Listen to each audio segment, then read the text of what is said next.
What's going on, YouTube? Ferocity here. Hope you guys are doing well. As we've discussed before here on this channel, Activision is up for sale and Microsoft is trying to buy it. Now, there's been some hookups with this. There's been some issues, and right now they're actually trying to iron all this out in the US.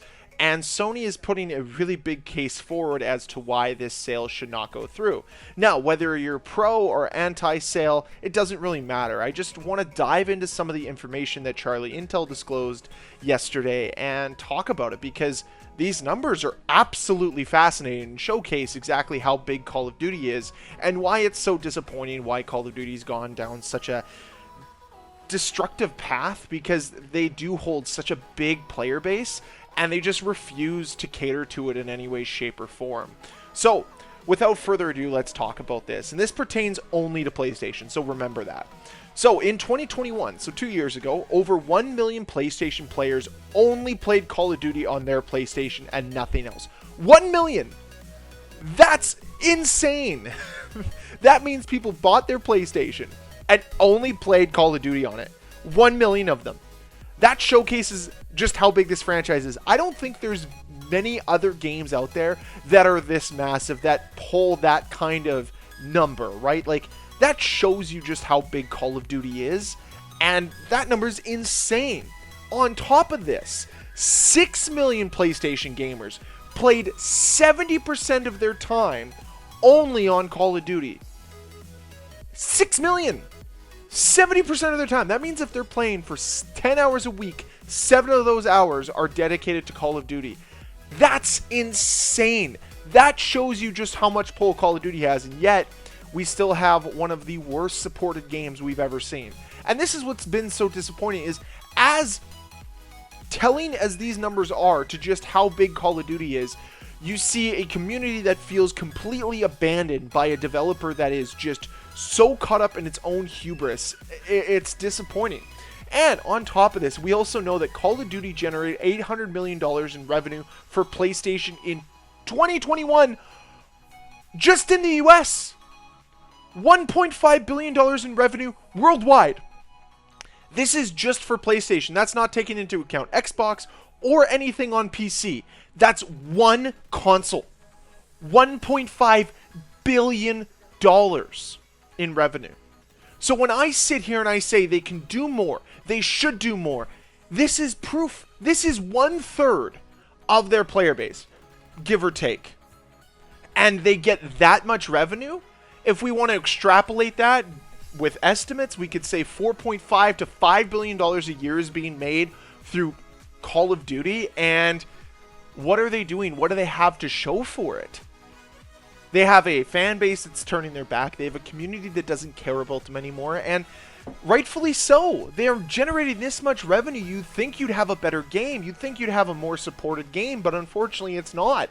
And that's why I wanted to talk about this. Not only are these numbers insane, they also make you ask, what are you doing with this money other than just padding your pockets?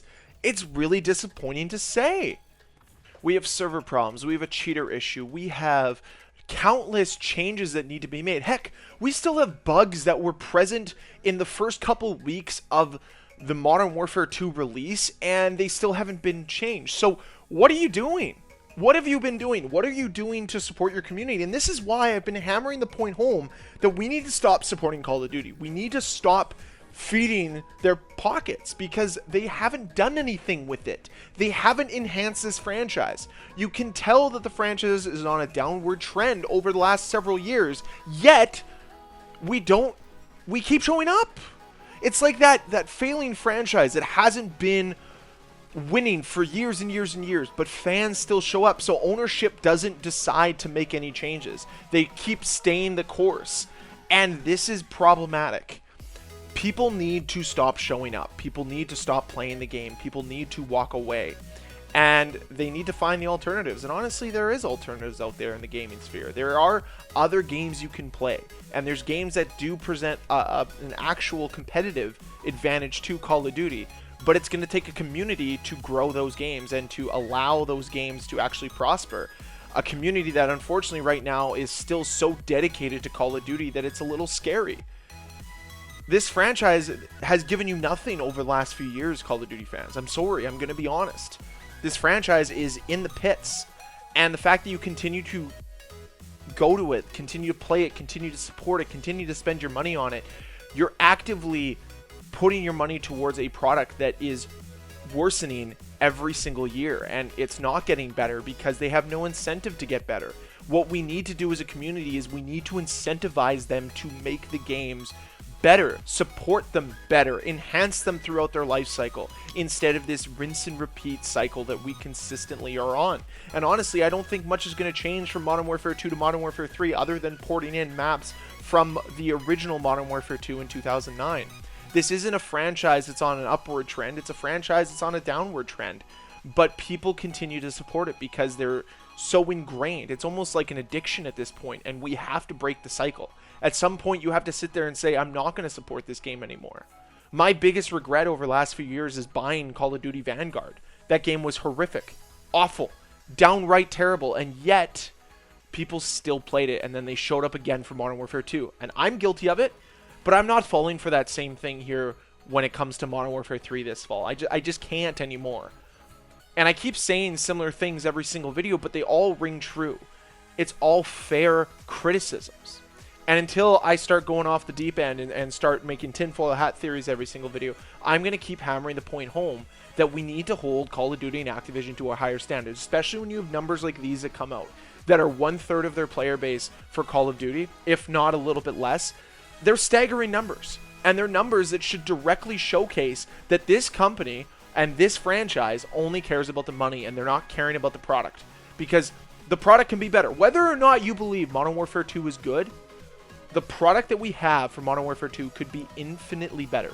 And that's what's so frustrating, that's what's so disheartening for me, is that I would hope that the game could actually get better. I hope that the franchise could get better, but we'll just have to wait and see.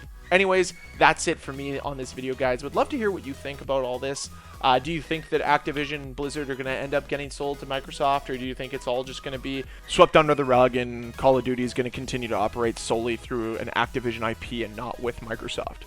There's lots to look into. There's a future here for sure that we'll definitely have to discuss. But all in all, guys, I hope you enjoyed this video. If you did, can you please hit that like button? If you want to see more videos from me, please hit that subscribe button. We're getting close to 2K.